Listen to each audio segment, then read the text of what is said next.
Amis et amateurs du modélisme, bonjour et bienvenue dans ce numéro 9 du Model Club de Motors TV. Nous allons tout d'abord nous rendre en Floride par 40 degrés à l'ombre pour assister au plus prestigieux des concours de maquettes volantes américains, Top Gun. Ensuite, place à la vitesse et au motonautisme avec les championnats de France de semi-maquettes offshore et inshore. Et enfin, nous découvrirons la discipline en vogue de la voiture RC à l'heure actuelle, le 10e piste thermique, avec le compte-rendu de la 3e manche du championnat de France.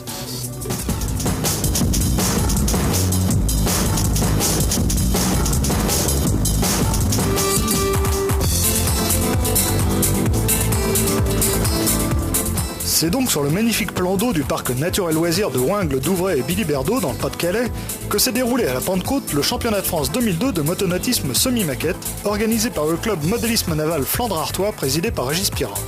Pas moins de 86 concurrents, à peu près équitablement répartis entre les différentes catégories de bateaux à moteur thermique, dont les cylindrées s'étagent de 2 à 35 cm3, ou électriques, ici à l'écran, dont les motorisations font appel à des accus de 6 à 20 éléments.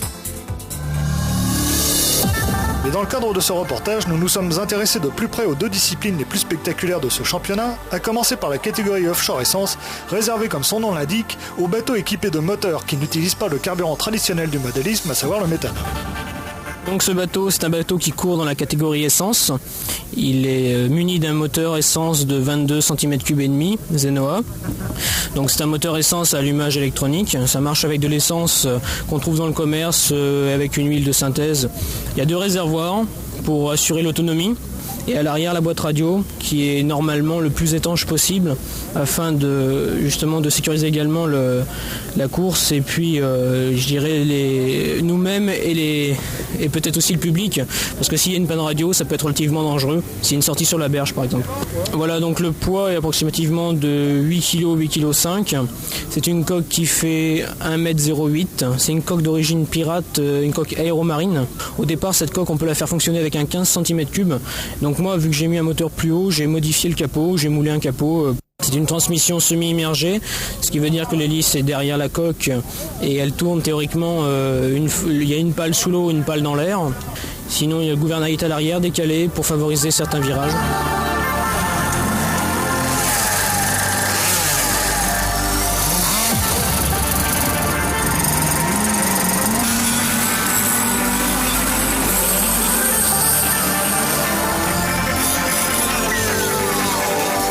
Dans cette discipline, le championnat se court sur 3 manches de 20 minutes chacune, dont on totalise le nombre de tours et de secondes. Il n'y a donc aucun droit à l'erreur, puisqu'aucune manche n'est retirée, et la fiabilité est donc primordiale. Puisqu'il s'agit d'un championnat de France de semi-maquette, les bateaux se doivent donc de ressembler aux navires de compétition offshore réels.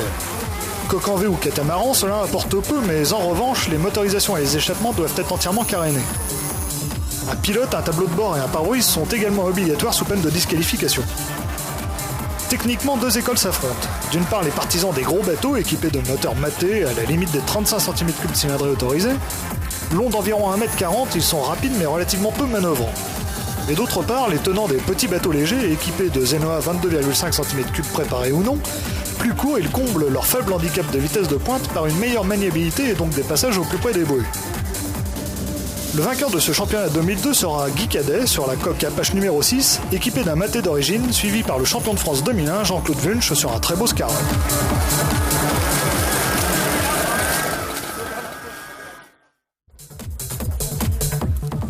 Autre discipline particulièrement spectaculaire, l'inshore, qui est réservée aux maquettes de bateaux de compétition qui naviguent sur les lacs et rivières.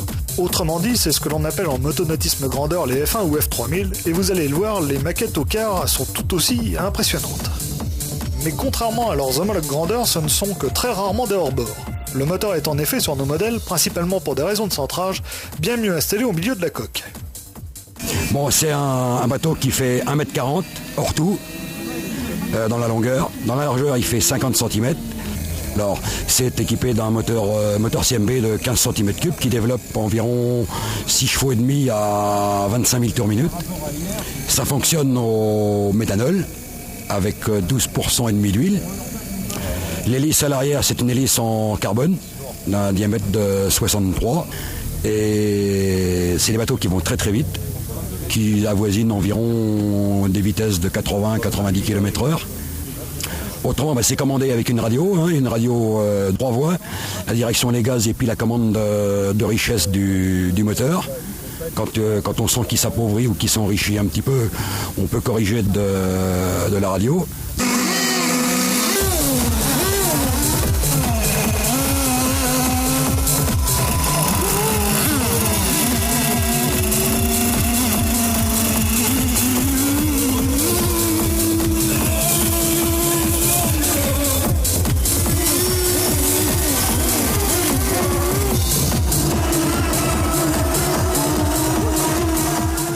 La quasi-totalité de la flotte était équipée de ce fameux CMB 15 cm3, un moteur italien dont la réputation n'est plus à faire et qui offre des performances largement supérieures aux 35 cm3 essence qui pourraient également être utilisés dans cette discipline.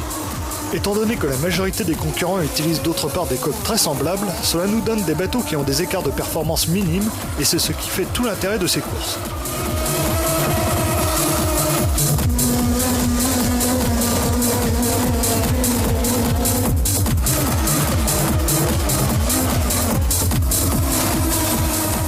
On assistera en effet à de très belles empoignades durant les 4 manches de 10 minutes qui seront courues pour ce championnat, sur un circuit favorisant la vitesse de pointe avec la longue ligne droite de plus de 100 mètres.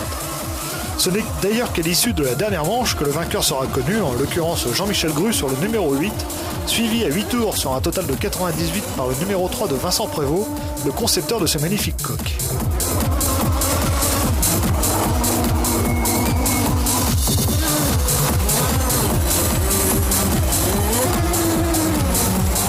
Si le spectacle de ces Inshore F1 radiocommandés vous a plu, sachez que le Club de Vingles organise le 13 octobre prochain une course d'endurance de 3 heures, le Challenge Paillard, où vous êtes bien sûr cordialement invités.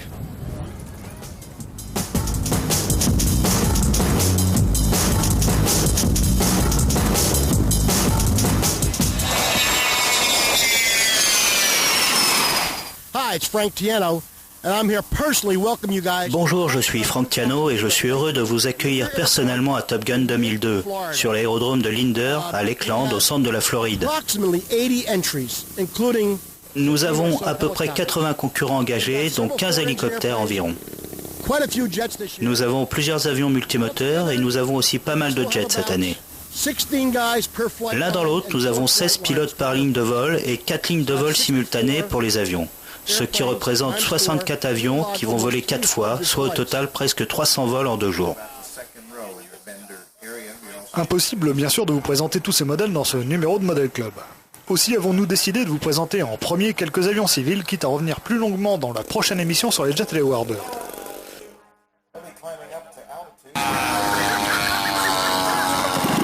Nous commencerons donc avec un modèle qui ne paye pas de mine, le Culver Cadet de Manny Souza.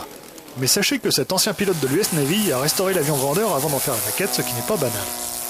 Ce qui ne l'est pas non plus, c'est que cet avion, malgré ses lignes simplistes, est doté d'un train rentrant et de fentes de bord d'attaque destinées à retarder le décrochage, deux dispositifs extrêmement rares sur les avions de tourisme. Cette reproduction à l'échelle du quart, comme tous les modèles que nous allons maintenant découvrir dans ce reportage, mesure 2,26 m d'envergure pour une masse de 8,6 kg.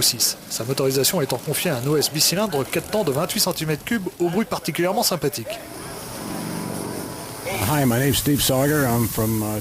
Bonjour, mon nom est Steve Sawyer et je viens de Détroit, Michigan. Le modèle que j'ai ici à Top Gun est une maquette au 1/4 d'un Fairchild Ranger réalisé à partir du réel et qui était dans la région de Détroit il y a une vingtaine d'années.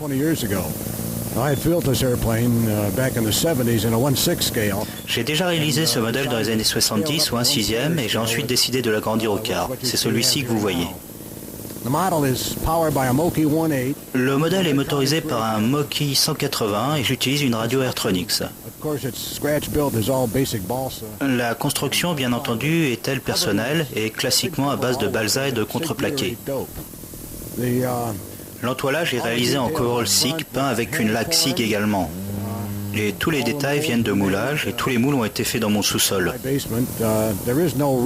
Il n'y a pas vraiment de plan de ce modèle car quand vous faites une construction de ce type, vous dessinez les pièces au fur et à mesure. Son envergure est de 2,74 m pour une masse de 10 kg. Vous allez le voir, si les vols de ce modèle sont réellement sans problème, il n'en est pas toujours de même de l'atterrissage, surtout lorsque l'on choisit de se poser sur la piste en herbe bosselée qui borde de la magnifique piste en dur. Fort heureusement, les dégâts seront mineurs et le Fairchild pourra poursuivre la compétition, terminant même à la 3e place de sa catégorie. Voilà encore un avion qui n'a l'air de rien. Et pourtant, mis à part sa finition exemplaire, le Taylorcraft de Bob Benjamin peut être qualifié de révolutionnaire. En effet, il s'agit de l'une des premières maquettes de compétition à propulsion électrique.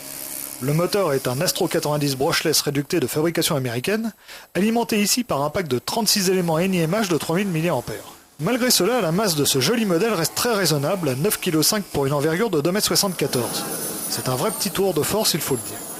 Voilà un exemple qui va sans doute faire école, la fiabilité de la motorisation électrique étant très sécurisante pour des maquettistes qui ont parfois passé des milliers d'heures sur leur modèle. Alors, je me présente encore une fois cette année, mon nom est Jean Chevalier, je suis de Lacolle, au Québec, naturellement au Canada.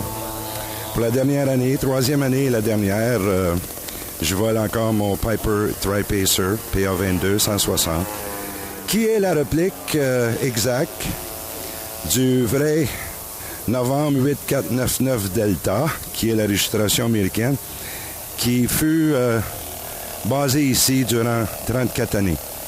Le prototype appartenait à M. George Freehoff. Alors, comme l'an passé, j'ai toujours le moteur ZDZ 60, qui est un moteur tchécoslovaque. Cette année, j'utilise une hélice de type Moki 2210. La finition, tout comme l'an passé, est la même. C'est super coverite avec butyrate dope de la compagnie Randolph, tout comme le prototype. Je viens tout juste de faire quand même une assez bonne envolée avec l'avion ce matin, espérant que ça va bien aller.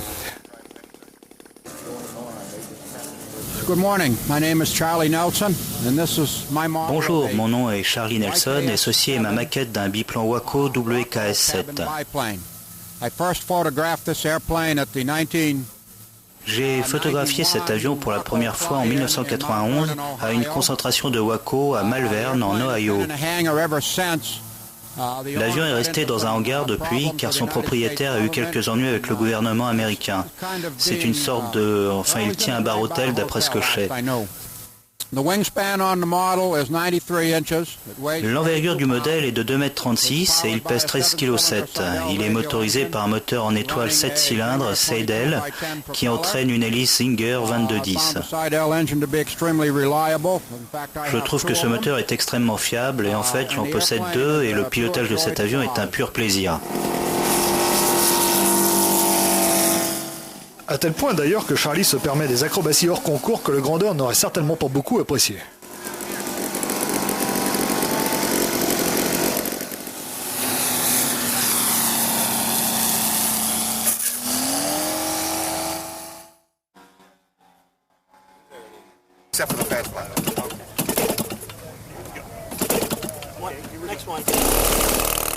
Nous découvrons maintenant l'un des chefs-d'œuvre de la catégorie Team de Top Gun, le Sikorsky S-39 construit par Paul Donofrio et piloté par l'excellent Anthony Greco. Ce gros amphibie au look improbable, croisement d'un canot automoteur et d'une cellule bipoutre, a en effet des qualités de vol absolument incroyables, malgré sa masse imposante de 20,5 kg et son envergure de 3,96 m. Il ne fait aucun doute que le moteur DNB Essence de 80 cm3 procure une puissance plus que suffisante pour voler de façon réaliste. Parmi les raffinements de cette maquette exceptionnelle, signalons par exemple que toutes les commandes de vol sont réalisées en câble aller-retour à l'image du réel, ce qui n'a pas simplifié la construction.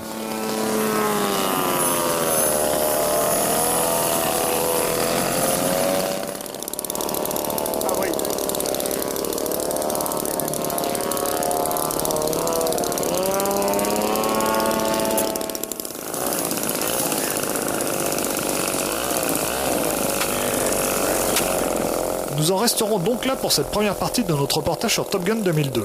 Mais n'oubliez pas, dans la prochaine émission, nous vous donnons rendez-vous avec les jets et croyez-moi, ça vaudra le coup d'œil.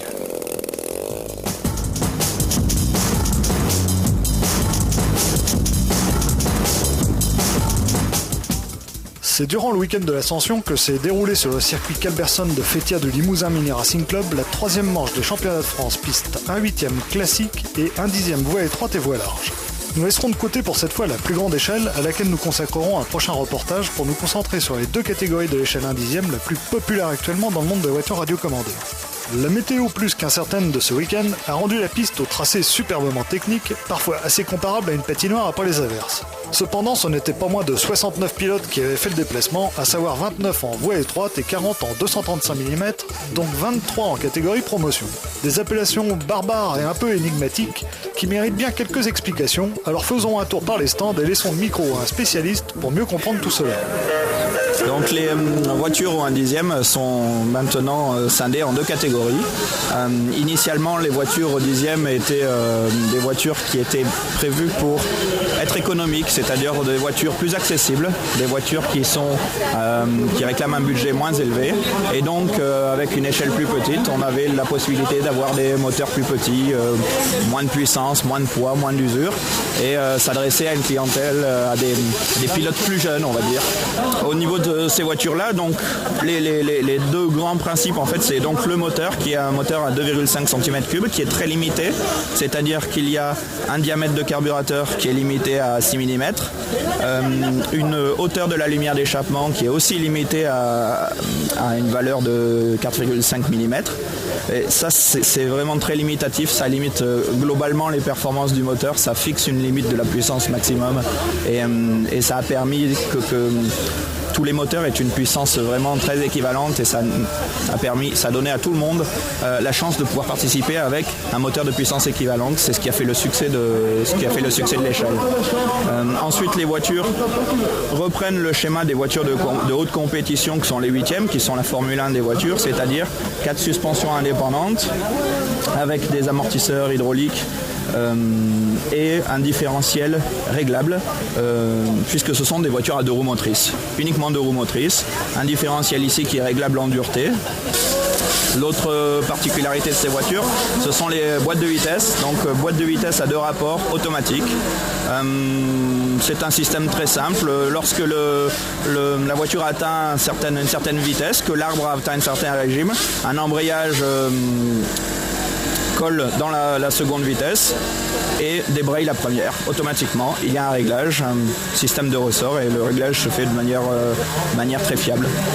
Au niveau de ces voitures-là, donc la autre particularité, c'est les dimensions, donc des dimensions assez larges qui ne respectent pas exactement les voitures réelles, puisque c'est bien élargi. Et puis la possibilité aussi d'utiliser des pneus mousse. Donc on a un comportement qui est beaucoup plus facile, puisque la mousse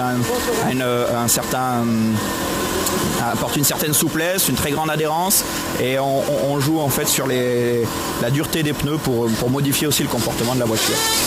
Donc la voiture que je vais vous présenter maintenant, c'est l'Impulse, toujours la marque Serpent qui a à nouveau décidé d'innover et de faire une étape supplémentaire en direction des jeunes pilotes et des pilotes pour accéder à la compétition, pour rendre la compétition encore plus accessible. C'est-à-dire des voitures plus petites, avec des moteurs plus petits encore, donc moins de puissance, moins de contraintes, et 4 roues motrices pour avoir encore plus d'adhérence et encore plus facile à piloter. Là donc le pas se fait avec des voitures à l'échelle 1/10, avec une voie limitée à 200 mm.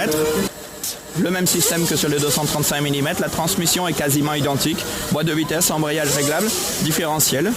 La transmission 4 roues motrices, l'arbre intermédiaire qui jusqu'à présent transmettait uniquement aux roues arrière est équipé d'une poulie, une courroie qui amène vers un autre axe intermédiaire et qui attaque une dernière courroie vers le différentiel avant. La catégorie initiale des 235 mm avait fait le choix technique de limiter aussi les performances par l'adoption des carrosseries tourisme. Donc pas de Formule 1, pas de carrosserie prototype, des carrosseries tourisme donc avec une certaine limitation des appuis aérodynamiques. C'était le 235 mm, ça l'est toujours. C'était un choix qui a permis d'avoir de très jolies carrosseries comme la CLK. On voit que la largeur est importante, on voit que l'aileron est aussi très imposant. C'était le premier pas, ça a permis d'introduire les carrosseries de tourisme et maintenant tout le monde en demande. Et le 200 mm c'est donc attaché à respecter un petit peu cette demande et la limitation aérodynamique que cela impose. Donc les 200 mm, là on a la CLK DTM toujours en 200 mm. Cette Impulse est donc équipée de la dernière carrosserie produite par Serpent. Donc une largeur de 200 mm, des proportions beaucoup plus réalistes et surtout un aileron qui est nettement moins imposant et qui limite encore une fois l'appui aérodynamique, donc les performances, donc l'usure des pneus, et c'est ce qui permet d'avoir des voitures économiques et accessibles. Dans ces deux catégories, ce sont les deux choses qui ont dicté toutes les réglementations techniques, et c'est ce qui permet d'offrir aux gens des catégories accessibles.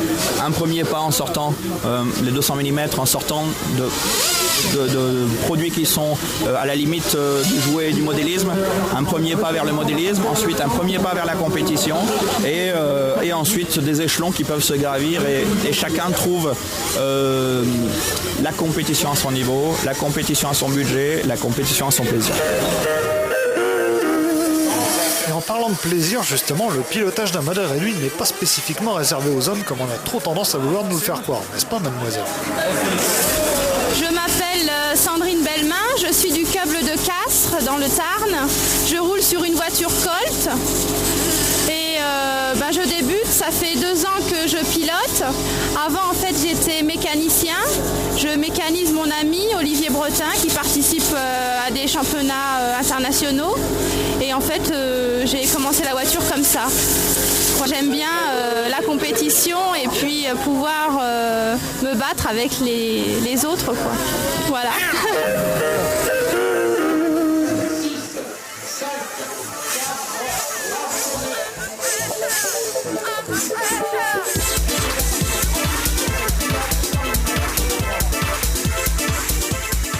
Nous assistons maintenant à la finale 200 mm, au départ de laquelle on dénombre 2 châssis Serpent Impulse, 3 châssis Mugen MTX2, 4 V1R Kyosho et une GS Vision, celle du poleman Sébastien Léonard qui prend la tête dès le départ. Le début de la course se passe sans anicroche, et si le premier et le second, Jean-Claude Béron, ont déjà bien fait le trou, derrière la lutte est chaude entre Chauveau et Rascol, alors que le malheureux rouleau n'aura roulé qu'1 minute. La durée d'une finale est de 30 minutes, et compte tenu de la capacité des réservoirs qui ne dépassent pas les 75 ml réglementaires, il faut bien évidemment ravitailler toutes les 5 à 6 minutes environ, sur le sec, car sur le mouillé on peut parfois rouler jusqu'à 10 minutes sans faire le plein.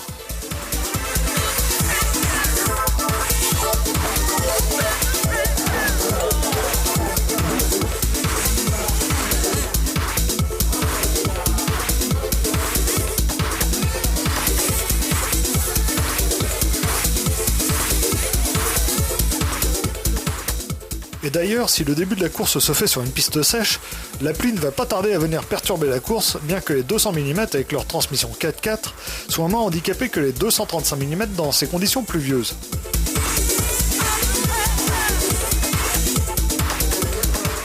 La fin de la course n'apporte pas de rebondissement particulier, et c'est finalement Sébastien Léonard qui l'emporte de façon très logique, mais non sans se payer une belle frayeur rétrospective quand, dans le tour d'honneur, il perd son résonateur, ce qui aurait entraîné sa disqualification quelques secondes plus tôt. Bonjour, donc je m'appelle Sébastien Léonard, je viens de gagner la 3e manche championnat de France 1/10 200 mm avec une nouvelle voiture qui est fabriquée par un grand fabricant qui est GS Racing, qui est leader mondial fabrication silicone. Cette voiture est de conception totalement nouvelle puisque c'est le seul échantillon qui est pour l'instant en Europe. Il faut savoir que c'est encore à l'état un petit peu de prototype, que c'est un modèle qui sortira normalement chez les détaillants à partir du début juin, donc très bientôt.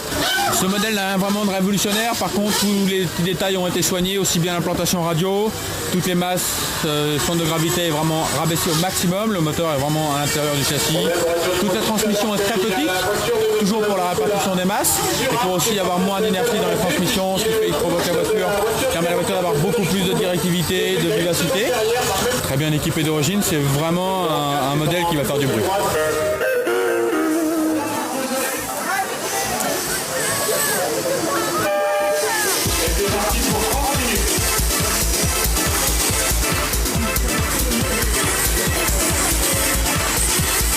La finale 235 mm promo ayant été remportée sous des trompes d'eau par Nicolas Piloquet sur Advance Mugen, nous nous retrouvons maintenant pour assister à la finale de la catégorie voie large open qui se déroulera sous le soleil cette fois, mais sur une piste encore glissante et fumante d'humidité.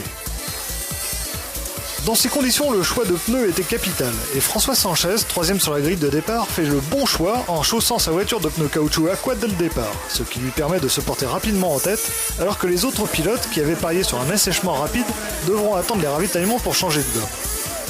Techniquement parlant, nous retrouvons dans cette course 5 châssis Impact Serpent, 4 Colt et une Megane Advance, alors que les moteurs sont répartis à peu près équitablement entre les X15 RB, les Mega EV3 et les Nova JP Racing.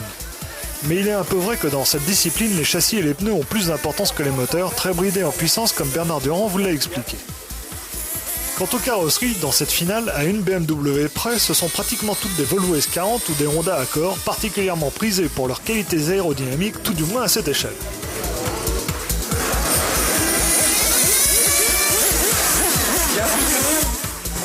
Et bien voilà, c'est sur la victoire d'un François Sanchez impérial au volant de son Impact Serpent, devant Derderian et Conchaldi, que s'achève cette 9e édition de Model Club.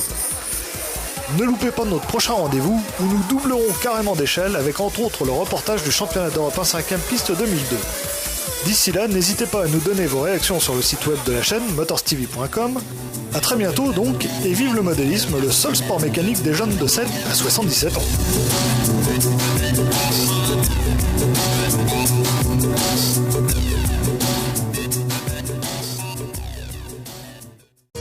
Le magazine Model Club sur Motors TV, avec T2M, le partenaire de vos loisirs, et Tamiya, numéro 1 mondial du modèle réduit.